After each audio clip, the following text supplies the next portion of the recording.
Some years back, 10 years ago, my boss at the time submitted a CV to SANRAL to say, okay, we can offer mentoring services when the TA was a lot less formalized. He ran out of time, he was going on retirement, and I said, let me help you out. And eventually I found myself walking the corridors of SANRAL, and I spent about 4 or 5 years essentially offering time-based mentoring services to SANRAL. And when the permanent job came up for offer, I obviously applied and I was successful in the interview. Yeah, so the TA, it stands for Technical Excellence Academy.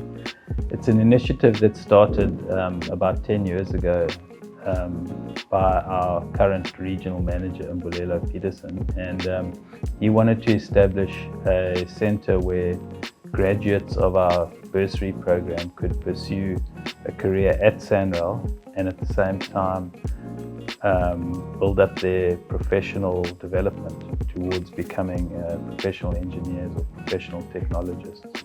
So it's grown from a handful of graduates. I think there were 3 in 2012 or 2013, thereabouts. We're now up to 50.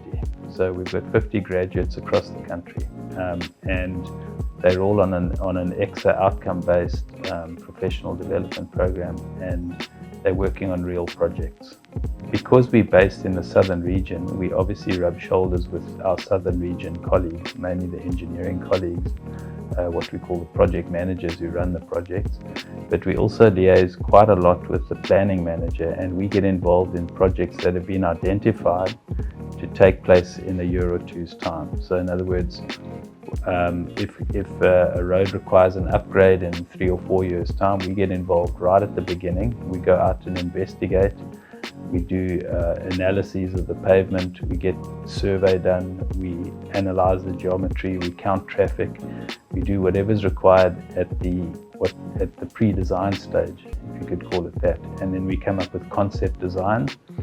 The graduates all required to produce professional engineering type reports that can get used to advance the design of the project. So at the moment we take our bursary graduates, not all of them, we interview them and then we rank them, and they need either a 4-year BEng or BSc degree from a traditional university or a 3-year BEng Tech, as they call it these days, from a University of Technology. So the career opportunity, that's an interesting question, because the graduates are on a 5-year fixed term contract. So they have 5 years in order to get the necessary experience.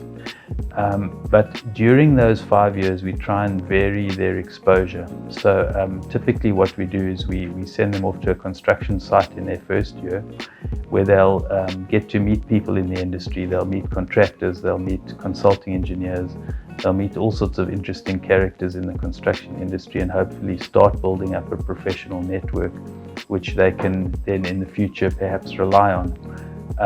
Then they come to the design center, where they spend a year or two in the office with myself and my 2 colleagues, where they do design work.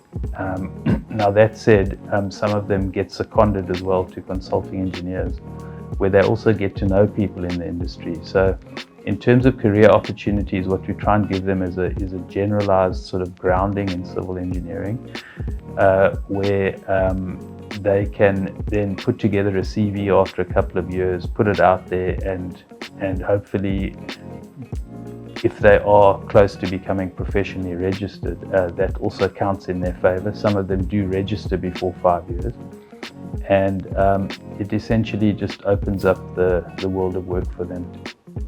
So project management's an interesting one, because the Engineering Council of South Africa don't recognize project management as an engineering capability. However, it's a critical skill that we need in SANRAL, because project managers run a multitude of varied projects.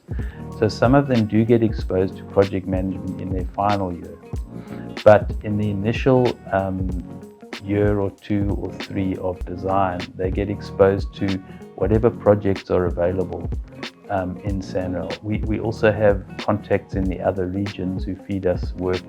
Sometimes the work is route determination, sometimes it is Yes, routine road maintenance, sometimes it's periodic maintenance, the so-called reseal or resurfacing work, and then, but more often than not, it's upgrading work. In other words, work where we need to do something about the facility in our road reserve and upgrade it to something that serves the travelling public better.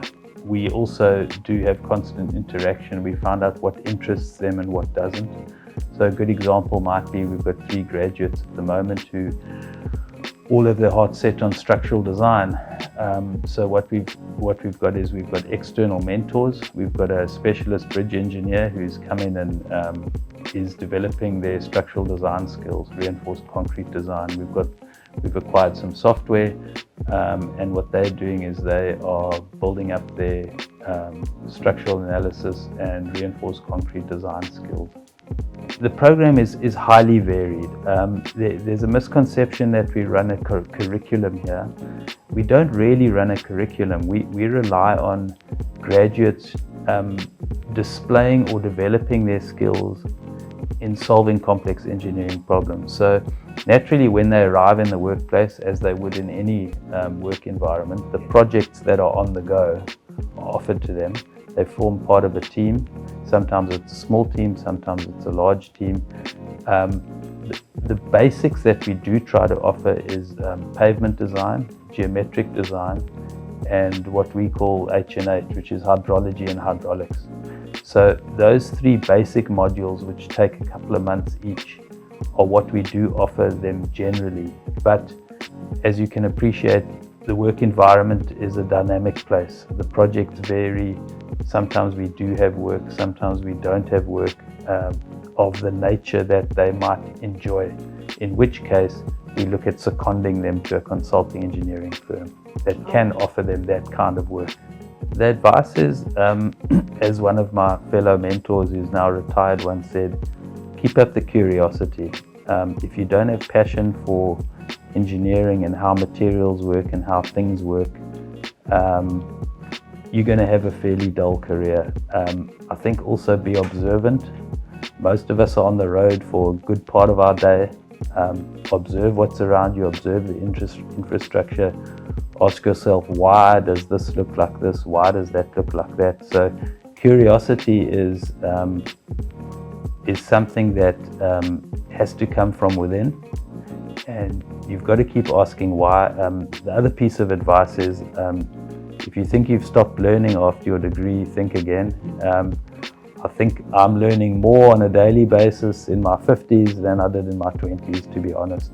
There's just so much knowledge, there's so much technology going on out there. Obviously, artificial intelligence has entered our industry. We've got big databases, we've got geospatial portals, we've got all sorts of technology-based tools that we use to manage our network. So the excitement has to come from within, and it's there. It's stimulating. I mean, I can vouch for it being a very satisfying career, but you've got to grab it with both hands. Yeah.